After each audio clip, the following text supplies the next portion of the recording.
पहिले वीडियो में रउआ हम चोखा वाला देखावत तनी, बाद में रवा के लिट्टी वाला देखाई। देखी बैगन में लहसुन खोसल बा, उहे पाकल हा। 4-5 गो लहसुन बैगन में खोस दही, आ बैगन टमाटर आड़ा पर पाक गइल बा। आ पकैला के बाद ओकरा के चोखा जैसे बनावल जाला बनाई।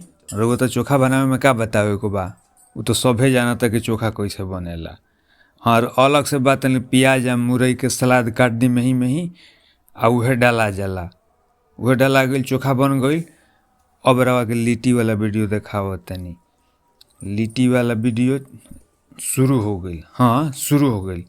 अब लिट्टी गढ़ा उढ़ा गइल बा, कोनो विशेष व्यवस्था नहीं करे के। सभे जानता कि सतुआ कैसे बनावे के बा।